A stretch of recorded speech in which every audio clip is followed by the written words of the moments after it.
China और भारत आमने सामने। चाइनीज़ एयरफोर्स ने भारत को गर्दन से दबोच लिया। चाइना ने भारत की सरहद के करीब अपने J-20 लड़ाका तैयारे तैनात कर दिए हैं। ये तैयारे क्यों तैनात किए गए, इस बारे में आमिर रज़ा से बात करते हैं। आमिर भाई, पिछले कुछ दिनों से थोड़ी सी खामोशी थी, लेकिन एक दफ़ा फिर ऐसी खबर सामने आई है जिसने दुनिया को हैरान कर दिया है। चाइना और भारत की सरहद के करीब कुछ थोड़ी सी कशीदगी नज़र आ रही है। चाइना ने अपने J-20 लड़ाका तैयारे सरहद के करीब तैनात कर दिए हैं। इसकी वजह क्या है? देखिए, पहली बात तो ये है कि ये समझने की ज़रूरत है कि ये खामोशी थी तो अचानक क्या हुआ। पहले अचानक को समझ लीजिए। देखिए, दुनिया को मैं आप पहले कहता हूँ कि अब दो ब्लॉक्स की नज़र में देखना चाहिए। अमेरिका ईरान जंग के बाद भी दुनिया दो ब्लॉक्स में तकसीम होती चली जा रही है। वर्ल्ड वार फर्स्ट और वर्ल्ड वार सेकंड में भी यही हुआ था, और वर्ल्ड वार अगर थर्ड अल्लाह ना करे होती है तो उसमें भी दुनिया दो ब्लॉक्स में तकसीम होगी। बिल्कुल ऐसे ही है। भारत ने, मोदी ने अपना पलड़ा इसराइल के जो है ब्लॉक में फेंका हुआ है। ऐसे ही है। अमेरिका भी उसी ब्लॉक में है, बरतानिया भी उसी ब्लॉक में चला गया। तो यूँ चाइना को भारत से ज़्यादा ख़तरा महसूस होना शुरू हुआ है। और दूसरी बात आपने बड़ी खूबसूरत कही, गर्दन से पकड़ लिया। मैं ये कहता हूँ सर से भी पकड़ लिया, गर्दन और सर दोनों जगह से पकड़ लिया। क्योंकि ये जो J-20 है इस वक्त दुनिया की हाईएस्ट एयर स्ट्रिप के ऊपर मौजूद हैं। इससे ऊपर दुनिया में किसी और जगह कोई एयर स्ट्रिप, जंगी एयर स्ट्रिप नहीं है। बिल्कुल ऐसे ही है। होतान में ये एयर स्ट्रिप है जहाँ पर सैटेलाइट इमेजेस के ज़रिए J-20, जिसको माइटी ड्रैगन भी कहते हैं, जो कि 5th जनरेशन का जहाज़ है, उसको लाया गया है। 8 के करीब हैं, टोटल ये 20 हैं। ये ना सिर्फ होतान में हैं बल्कि यिंगचांग में भी हैं और आकाशती में भी हैं। सही। यानी 3 जगहों पर जो है इनको तैनात किया गया है। ये तीनों बॉर्डर के करीब हैं। ये तीनों बॉर्डर के करीब है। मैं वो भी बता देता हूँ कहाँ कहाँ हैं। ये हैं लद्दाख, लेह और तिब्बत। तिब्बत को दुनिया की छत कहते हैं और उस पर दावा भी है। दावा भी है। और लद्दाख को दुनिया का गला कहते हैं। जब आपने कहा गले से तो बोझ लिया तो मैं समझ गया कि आपके इशारा किस तरफ है। लद्दाख और लेह तिब्बत से नीचे हैं।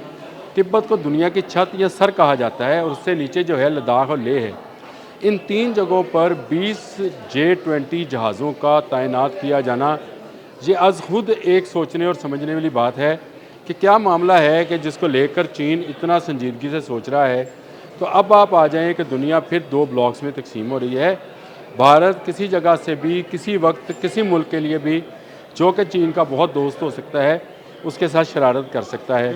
इस जंग को बढ़ाने के लिए वो दोबारा से कोई एडवेंचर कर सकता है। उस एडवेंचर को रोकने के लिए ये ज़रूरी है कि एक 5th जनरेशन का जहाज़, ये जो हमारी हिमालयन ट्रेन है, इसके ऊपर मौजूद हो।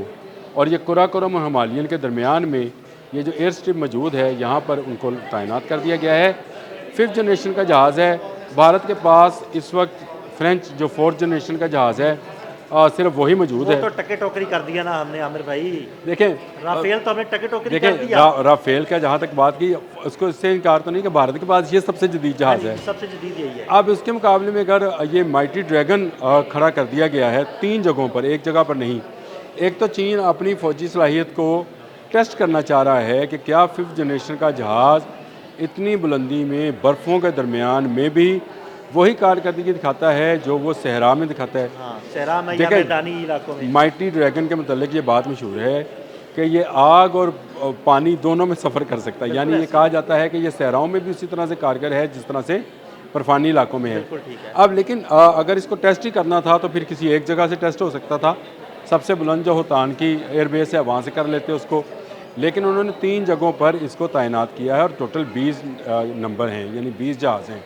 तो इसका मतलब है कि चीन जानता है कि आने वाले दिनों में भारत किसी ब्लॉक का हिस्सा होकर भारत इजराइल के इमा पर किसी जगह पर भी हमलावर हो सकता है। आमिर भाई, ब्लॉक का हिस्सा क्या होकर ब्लॉक का हिस्सा बन गया ना। देखिए, वो 40 मुल्क की जो इत्तेहाद एक बन रहा है, जो इजलास हो रहा है यूके में, उसमें भारत ने अपना वजन डाल दिया उस पलड़े में। मैं यही तो कह रहा हूँ कि किसी ब्लॉक का हिस्सा होकर वो किसी दूसरी जगह पर एडवेंचर कर सकता है, जिसको चीन के लिए रोकना बड़ा ज़रूरी है। और चीन के जहाज़ों का मौजूद होना ही भारत को रोकने के लिए काफ़ी है। क्योंकि भारत के जहाँ से फ़्लाइट ऑपरेशन होंगे, देखें भारत का लेह, लद्दाख, तिब्बत और सिक्किम इस वक्त माइटी ड्रैगन्स के निशाने पर है। मैंने आपको 4 इलाके बता दिए। ये वो इलाके हैं जो कि माउंटेनियर्स हैं और यहाँ पर उनका मौजूद है। सिर्फ यहाँ पर ही नहीं, सहरा से पहाड़ों तक और समंदर तक जो है चीन भारत का पीछा करेगा। ये उसने बता दिया कि ये एक जगह खाली थी, उस जगह पर भी इसने अपने माइटी ड्रैगन जो हैं, जो कि 5th जनरेशन, और चीन दुनिया में आपको पता ही है कि दुनिया का वाहिद मुल्क है जिसके पास 2 5th जनरेशन के जहाज़ हैं। उसका जो है J-20 और J-35, ये 2 जहाज़ उसके पास मौजूद हैं। J-20 को उसने तैनात कर दिया है पहाड़ों पर, और J-35 उसने तैनात करना है पाकिस्तान में। अब आपको समझ आई। तो ये पाकिस्तान के सहराओं में ये दो तरफा जो है, ये 2 तरफा घिराव जो है, ये भारत का बड़ा ज़रूरी हो गया था, क्योंकि भारत किसी वक्त भी मोदी की सियासत जब डामाडोल होने लगती है तो वो कोई ना कोई एडवेंचर छेड़ देता है। वो कहाँ छेड़ता है? वो कश्मीर के इलाके में छेड़ता है, पहलगाम जैसा फॉल्स फ्लैग ऑपरेशन करता है, पहाड़ों में कोई ड्रामेबाजी करने की कोशिश करता है या फ्रॉड करने की कोशिश करता है। उस फ्रॉड को रोकने के लिए पहाड़ों में ही जहाज़ मौजूद होना बड़ा ज़रूरी है। हाँ जी, वो अभी उसे देखे ना, काकरोच पार्टी ने बड़ी तकलीफ दी हुई है भारत में, जो जेन जी है उसके, तो वो उसे लगता है कि अब इसको रोकने के लिए या इससे तवज्जो हटाने के लिए उसे कोई इस तरह का मिस एडवेंचर करना पड़ेगा। देखिए, मिस एडवेंचर इसलिए भी करना पड़ेगा क्योंकि वो अपना तेल ईरान से लेता था, सस्ते दामों तेल मिलता था, वो अपनी आवाम को सस्ते दामों देता था। अब इंडिया में भी गैस जो कतर से आती थी नहीं आ रही, आपने हमस बंद है। तेल जो ईरान से आता था नहीं आएगा, क्योंकि ईरान अब इसको मिलेगा वो आलमी मार्केट के रेट पे मिलेगा। तो फिर वो जो सहूलत अपनी आवाम को दे रहे थे पिछले 4 साल से, वो कैसे देंगे? इसलिए वहाँ तेल और गैस की कीमतें जो हैं आहिस्ता आहिस्ता बढ़ रही हैं।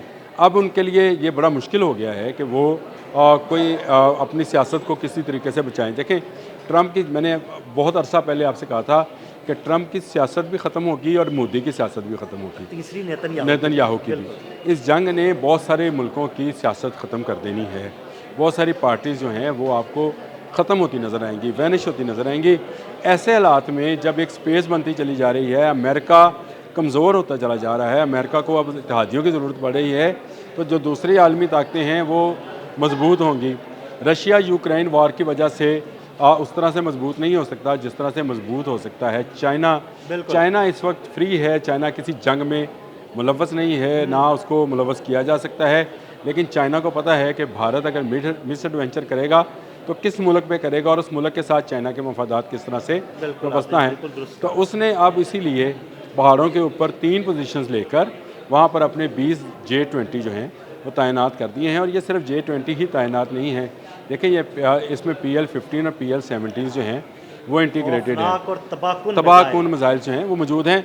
इसका मतलब है कि इनके जहाज़ जहाँ से फ्लाई करने की कोशिश करेंगे वहीं पर मार दिए जाएंगे। यानी ये ऐसी पोजीशनिंग है कि जहाँ पर भारत की अपनी एयर स्ट्रिप्स जो हैं कोई 300 किलोमीटर के फासले पे है, कोई 178 किलोमीटर। मैं देख रहा था तो पढ़ रहा था, तो जो सिक्किम वाली है वो तो सिर्फ 159 किलोमीटर के फासले पे है, कुछ भी नहीं है। तो वो तो PL-15 के सामने कुछ नहीं, तो PL-70 तो 450 की रेंज रखता है।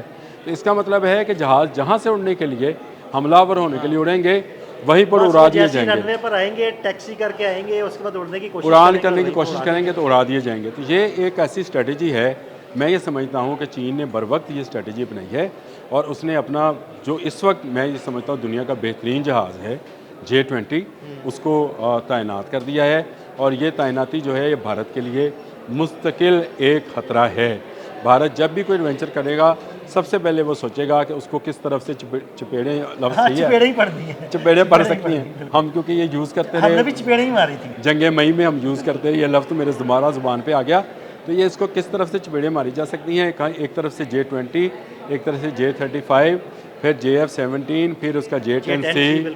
तो ये बहुत सारे जहाज़ मिलकर जो हैं ये भारत का मैं समझता हूँ कि फलूदा बना देंगे। बिल्कुल, बहुत शुक्रिया आमिर भाई ने बड़ी तफसील के साथ इस सारे मामले पर रोशनी डाली। मज़ीद अपडेट्स के लिए मैं फॉलो करते रहें। अदील अहमद और आमिर रज़ा को इजाज़त दीजिएगा। अल्लाह हाफ़िज़।